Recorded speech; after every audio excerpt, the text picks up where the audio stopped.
क्या आप जानते हैं कि विस्पर, स्टे फ्री, सोफी आज मार्केट में मिलने वाले सभी सैनिटरी पैड्स महिलाओं के लिए खतरा बन चुके हैं। नवंबर 2022 में एक दिल्ली बेस्ड एनजीओ ने इंडिया के इन पॉपुलर सैनिटरी पैड्स को स्टडी किया था, जिसके नतीजे हैरान करने वाले थे, क्योंकि इन सभी पैड्स में वोलेटाइल ऑर्गेनिक कंपाउंड यानी कि VOCs और थैलेट्स जैसे जानलेवा केमिकल्स पाए गए थे। ये केमिकल किस प्रकार जानलेवा हैं, चलिए जानते हैं। दरअसल साउथ कोरिया की 3000 से ज्यादा औरतें अचानक से एक साथ रिप्रोडक्टिव हेल्थ इश्यूज को एक्सपीरियंस करने लगी थी, जिसके बाद स्वास्थ्य विभाग ने इसकी जांच करना शुरू किया।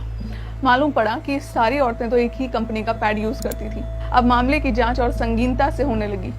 तब पता लगा कि बीमारियां तो वही VOC और थैलेट्स जैसे टॉक्सिक केमिकल्स की वजह से फैल रही थी, जो आज हर इंडियन सैनिटरी पैड में इस्तेमाल किए जा रहे हैं। साल 1999 में एक एक्सपेरिमेंट हुआ था, जिसमें कुछ फीमेल सब्जेक्ट्स को इक्वल क्वांटिटी में एस्ट्रोजन, जो कि एक हार्मोन होता है, उसके डोज को एडमिनिस्टर किया गया था। आधी औरतों को एस्ट्रोजन ओरली यानी कि मुंह से निकलने को बोला गया था और आधी औरतों को वजाइना के थ्रू एडमिनिस्टर किया गया था। आप यकीन नहीं करोगे, लेकिन जिन सब्जेक्ट्स को वजाइनल डोज दिया गया था ना, उनके ब्लड में एस्ट्रोजन लेवल 10 टाइम्स ज्यादा था एज कम्पेयर टू वो औरतें जिन्होंने इसे ओरली पिया था। कहने का मतलब है कि जो वजाइना की स्किन होती है बहुत ही ज्यादा सेंसिटिव होती है और बाकी की बॉडी की स्किन के कंपैरिजन में ये बहुत ज्यादा परमिएबल एंड एब्जॉर्बेंट होती है।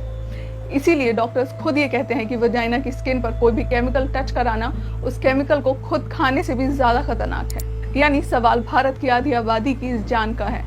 मगर फिर भी इस मुद्दे पर देश में आखिर इतनी केयरलेसनेस क्यों है? क्यों सरकार इन प्रोडक्ट्स के खिलाफ कोई गाइडलाइंस नहीं निकाल रही है? तो इस वीडियो के अंत तक जुड़े रहें ये जानने के लिए कि आखिर VOCs और थैलेट्स कैसे औरतों को कैंसर की तरफ ले जा रही है। आसान शब्दों में समझा जाए तो भारत में सैनिटरी पैड्स के केमिकल कंटेंट के लिए कोई क्लियर रेगुलेशंस हैं ही नहीं। जबकि हैरानी की बात तो ये है कि आपको सैनिटरी पैड्स के पैकेट्स पर इंग्रेडिएंट्स का कॉलम भी नजर नहीं आता है, क्योंकि सैनिटरी पैड्स को मेडिकल प्रोडक्ट की कैटेगरी में रखा गया है और मेडिकल प्रोडक्ट्स पर इंग्रेडिएंट लिस्टिंग से छूट है। और यही तो इन कंपनियों का सबसे बड़ा स्कैम है।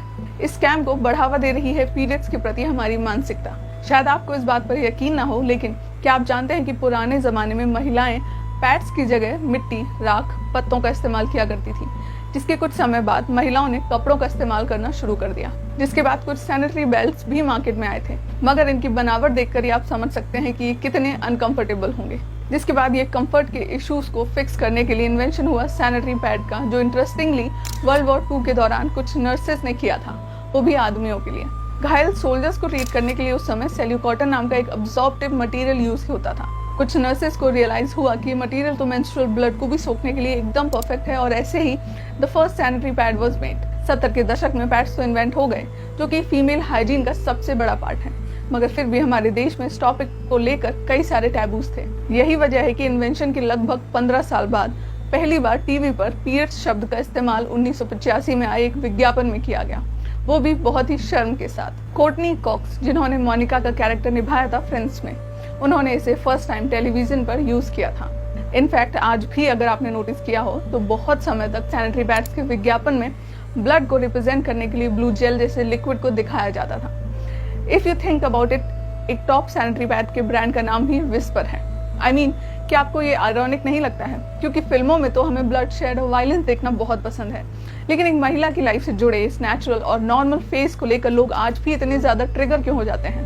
But on the other hand, कुछ इंडियन कल्चर्स में तो मेंस्ट्रुएशन को ओपनली ऑनर और सेलिब्रेट किया जाता है, जैसे ओडिशा का एक फेमस राजा फेस्टिवल। इस 3 दिन के त्योहार में रेन्स का वेलकम किया जाता है, ये मानकर कि इस दौरान हमारी पृथ्वी माता मेंस्ट्रुएट कर रही हैं। साथ ही इसमें सभी मेंस्ट्रुएटिंग औरतों को भी, जिनको पीरियड्स हैं, उनको गॉडेस की तरह ट्रीट किया जाता है। सिमिलरली असम में भी हर साल 3 दिन का एक ऐसा ही महोत्सव होता है, जिसमें ऐसा माना जाता है कि वहाँ की जो लोकल गॉडेस हैं, कामाख्या देवी, वो मेंस्ट्रुएट कर रही हैं। उन्हें रेस्ट और प्राइवेसी देने के लिए मंदिर के द्वार भी बंद कर दिए जाते हैं। इसके अलावा तमिल और दूसरे दक्षिण भारतीय राज्यों में भी लड़की की फर्स्ट पीरियड को बहुत जोरों शोरों से सेलिब्रेट किया जाता है।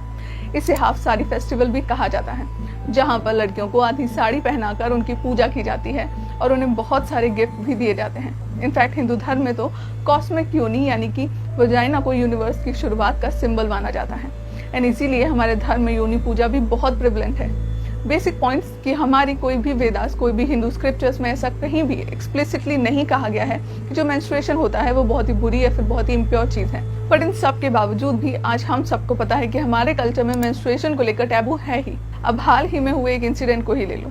इसमें बिहार के एक स्टूडेंट ने एक IAS ऑफिसर से बस एक सिंपल सा सवाल पूछा था। उसका कहना था कि सब कुछ तो सरकार देती है, जैसे कि पोशाक, छात्रवृत्ति, तो क्या 20 रुपए का विस्पर नहीं दे सकती है। अब इस सवाल पर उस IAS ऑफिसर ने ये जवाब दिया कि 20 और 30 रुपए का विस्पर भी दे सकते हैं, कल को जीन पैंट भी दे सकते हैं, परसों कोई सुंदर सुंदर जूते भी क्यों नहीं दे सकते हैं। और अंत में जब परिवार नियोजन की बात आएगी तो निरोध भी मुफ्त में ही देना पड़ेगा ना। सैनिटरी पैड जैसी बेसिक नेसेसिटी को लेकर हमारे देश के एजुकेटेड इंडिविजुअल्स का ये ओपिनियन है, उसे सीधा जीन्स से कंपेयर किया जा रहा है। एंड माइंड यू, इसके रिगार्डिंग स्टैट्स बहुत कंसर्निंग है। इंडिया में 70% गर्ल्स अपने फर्स्ट पीरियड आने पर मेंस्ट्रुएशन क्या होता है उसके बारे में जानती तक नहीं है। 8% इंडियन वुमेन ने पीरियड के दौरान आइसोलेशन फेस किया है एंड 3.3 करोड़ इंडियन गर्ल्स ने तो अपना फर्स्ट पीरियड आने पर स्कूल जाना ही छोड़ दिया है। इनफैक्ट बहुत कम लोग जानते होंगे कि इंडिया के कई रूरल रीजन्स में तो औरतों को पीरियड्स आने पर घर से बाहर एक अलग पीरियड हट में भेजा जाता है रहने के लिए। ये हट दूर जंगलों में होता है जिसमें कोई भी फैसिलिटीज नहीं होती हैं। बेसिकली बहुत ही ज्यादा अनसेफ और अनहाइजीनिक होता है। अब यही प्रथा नेपाल में भी प्रेवलेंट है और आए दिन इसकी वजह से कई सारी औरतों की डेथ भी हो जाती है। इनफैक्ट पाकिस्तान में तो आज वहाँ चल रहे इकोनॉमिक क्राइसिस की वजह से वहाँ की सरकार ने पैसे बचाने के लिए सैनिटरी पैड्स के मटेरियल को ही इंपोर्ट करना बंद कर दिया है। अब ये मत समझना कि ये स्टिग्मा सिर्फ एशियन कंट्रीज में ही है। वेस्ट कंट्रीज जैसे कि USA, UK में भी ये स्टिग्मा प्रेवलेंट है। फॉर द लॉन्गेस्ट टाइम यहाँ पर भी टेम्पॉन्स और दूसरे फीमेल हाइजीन प्रोडक्ट्स को लग्जरी आइटम माना जाता था और उस पर एडिशनल टैक्सेस भी लगाए जाते थे। इनफैक्ट पीरियड्स को लेकर टैबू इतना ज्यादा है कि आज की तारीख में पीरियड्स के लिए अलग अलग लैंग्वेजेस में कुछ 5000 यूफेमिज्म्स हैं, यानी कि कोड वर्ड्स। जैसे इंग्लिश में इसे कोड वर्ड दिया जाता है शार्क वीक, क्योंकि pain is as bad as shark bite. India के कई सारी रीजनल भाषाओं में भी पीरियड्स के लिए कुछ कोड वर्ड एग्जिस्ट करते हैं, जैसे कि हिंदी में कभी कभार इसे कहते हैं महीना चढ़ जाना, मराठी में इसे कावल्या शिवदयाला कहते हैं, यानी कि कौवा छूकर चला गया। क्यों, सुनकर हंसी आई क्या? अब आप खुद ही सोचिए, इन बायोलॉजिकल प्रोसेस को इतना ज्यादा स्टिग्मा, इतना टैबू, इतना शेम अटैच्ड होगा तो क्या सही में आपको लगता है कि कोई इस मुद्दे पर बात भी करना चाहेगा? भले ही इस इशू पर कितनी भी प्रॉब्लम्स क्यों ना हो, लोग शर्म के मारे कुछ बोलना ही नहीं चाहेंगे, चीजें सामने आएंगी ही नहीं। जिस थैलेट्स का जिक्र हमने शुरू में किया था उसका इस्तेमाल इसे सफेद और साफ दिखाने के लिए किया जाता है, just like bleach. Phthalates pads की सॉफ्टनेस और फ्लेक्सिबिलिटी को भी बढ़ा देता है, लेकिन थैलेट्स मॉलिक्यूल की प्रॉब्लम ये होती है कि वो प्रोडक्ट से बाउंड नहीं रहते, जल्दी से डिटैच हो जाते हैं, इसीलिए वो बॉडी में भी जल्दी से एब्जॉर्ब हो जाते हैं। अब लंबे समय तक इसका एक्सपोजर होने पर ये रिप्रोडक्टिव, न्यूरोलॉजिकल और इवन कार्डियोवास्कुलर प्रॉब्लम्स कॉज कर सकती हैं एंड इनफैक्ट ये ब्रेस्ट कैंसर जैसे डिसीजेस से भी लिंक्ड होते हैं। नेक्स्ट है VOCs, यानी कि वॉलेटाइल ऑर्गेनिक कंपाउंड्स, जो कि पैड्स को बेसिकली एक अच्छी फ्रेग्रेंस देते हैं, इसीलिए इवेपोरेट होकर वजाइनल स्किन में बहुत अच्छे से एब्जॉर्ब हो जाते हैं। लेकिन इसके लॉन्ग टाइम एक्सपोजर से पैरालिसिस और मेमोरी लॉस जैसे न्यूरोलॉजिकल इफेक्ट तक हो सकते हैं एंड वर्स्ट केस सिनेरियो तो अगेन वही है, कैंसर दे सकते हैं। अब ये सब के अलावा पैड्स में पेस्टिसाइड्स और प्लास्टिक्स भी पाए जाते हैं। ऐसा कहते हैं कि सैनिटरी बैग को लीक प्रूफ बनाने के लिए इनमें 4 प्लास्टिक बैग्स के बराबर की प्लास्टिक यूज किया जाता है एंड इन प्लास्टिक बैग्स को डिकम्पोज होने में 500 से 600 साल लग सकते हैं। मतलब कि आपके हेल्थ के साथ साथ ये एनवायरनमेंट के लिए भी बहुत बड़ा बर्डन है।